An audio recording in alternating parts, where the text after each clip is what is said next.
Especially ఈరోజు నేను press conference పెట్టాలనుకున్న main reason మూల కారణం మా ప్రభాకర్ రెడ్డి బాబాయ్ గారిని, మా మనోహర్ రెడ్డి పెదనాన్న గారిని, మా సోదరుడు విజయన్న గారిని 3 పాయింట్లు అడుగుదాం అనుకుంటున్నా. దానికి తోడు వైఎస్ఆర్సీపీ అభ్యర్థి మా సోదరుడు నాన్నగారిని ఎస్పెషల్లీ బాబాయ్ పెదనాన్న మీ ఇద్దరికి ఒక చిన్న విన్నపం చేస్తున్నా మీడియా ముఖంగా. నా నుంచి మీకు వచ్చినటువంటి ప్రాబ్లం ఏంటి?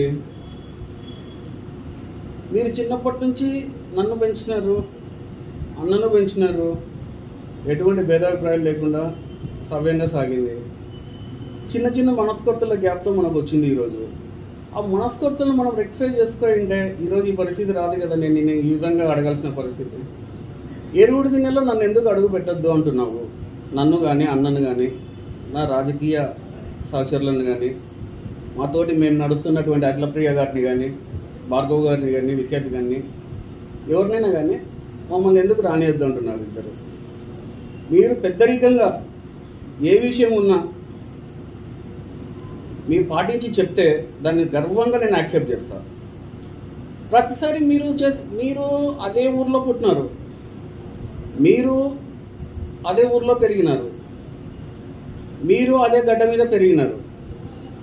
నేను అదే ఊర్లో పుట్టినా, మా నాన్న అదే ఊర్లో పుట్టినాడు, మా అబ్బా అదే ఊర్లో పుట్టినారు.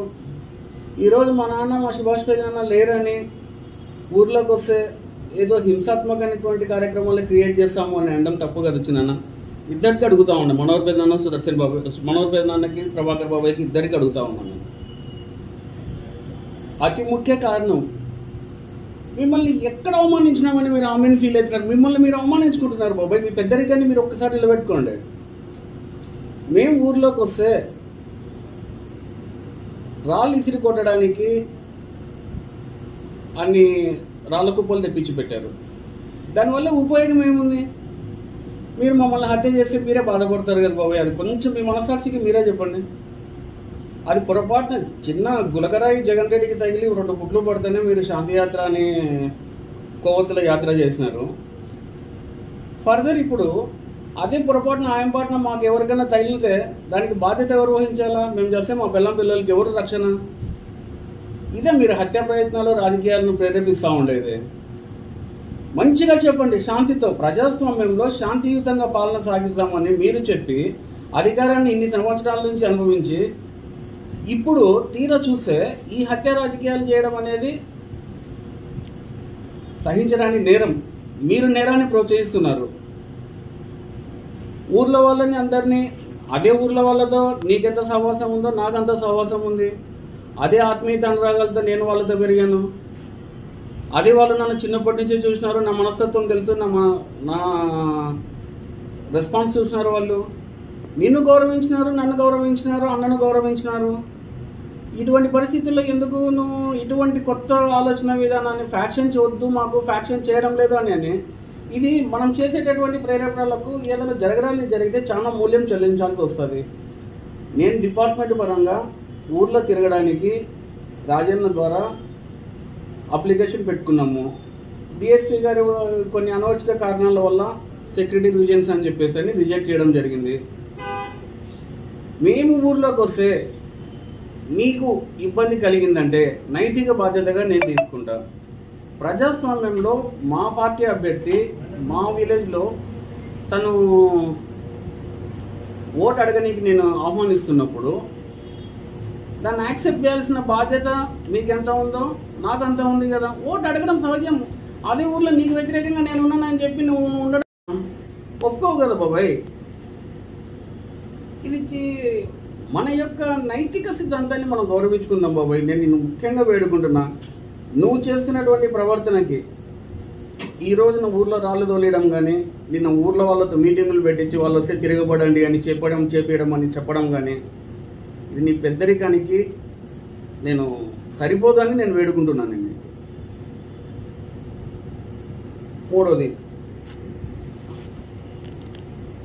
మాకు కానీ రాజన్న కుటుంబానికి కానీ మాకు ఎటువంటి చిన్న మిస్యూజ్గా అన్సెక్యూరిటబుల్ జరిగినా కూడా పూర్తి నైతిక బాధ్యత మనోహర్ రెడ్డి పెదనాంది, ప్రభాకర్ రెడ్డి బాబాయ్ది, మా విజయ్ అన్నది, ఎమ్మెల్యే అభ్యర్థి నానిబాబుది.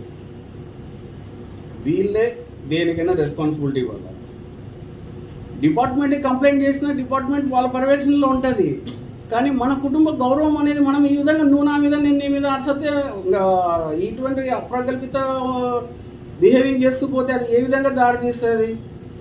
నీకు భయపడి నేను చెప్తున్నాను మాట్లాడడంలే బాబాయ్, నిన్ను వేడుకుంటున్నాను అనుకోమొద్దా. నీ మీద గౌరవంతో పెద్దోడికి మచ్చ రాకూడదు, కుటుంబం అనేది చిన్న భిన్నం కాకూడదు అనేటటువంటి గౌరవ అభిప్రాయంతో నేను ఈ విషయం మీడియా ద్వారా తెలియజేస్తున్నా.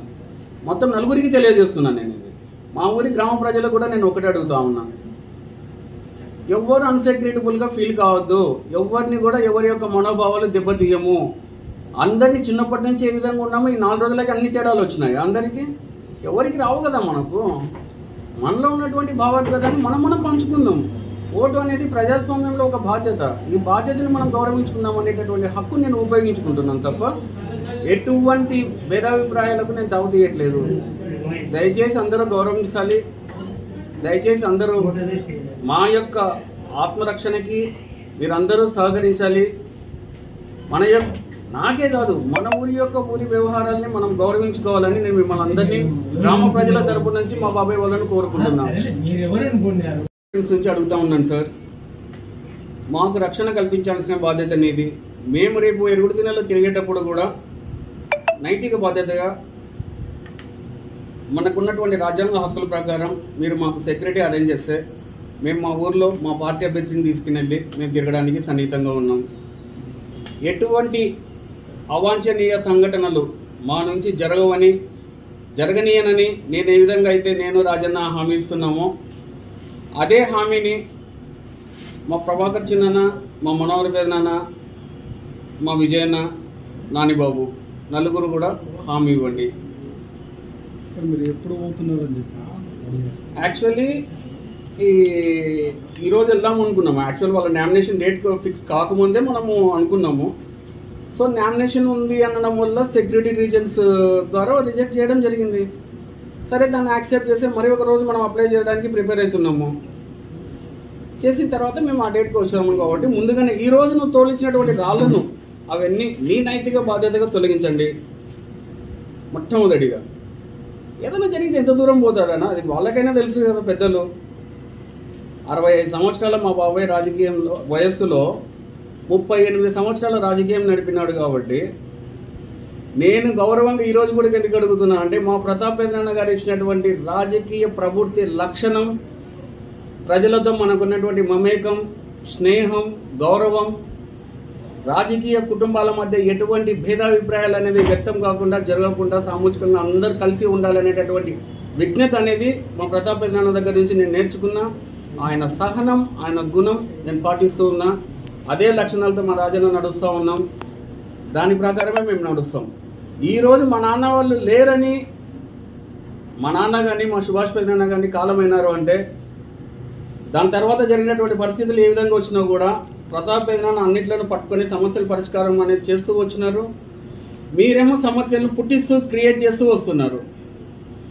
ఇవన్నీ ఏదన్నా సమస్యలు అనేది వచ్చినప్పుడు, కుటుంబం అనేది అన్నప్పుడు మనం మాట్లాడుకోవడానికి ఏమైనా ఓకే నీకు మాట్లాడడం ఇష్టం లేదు, నేను సౌఖ్యంగానే చెప్తాను బాబాయ్.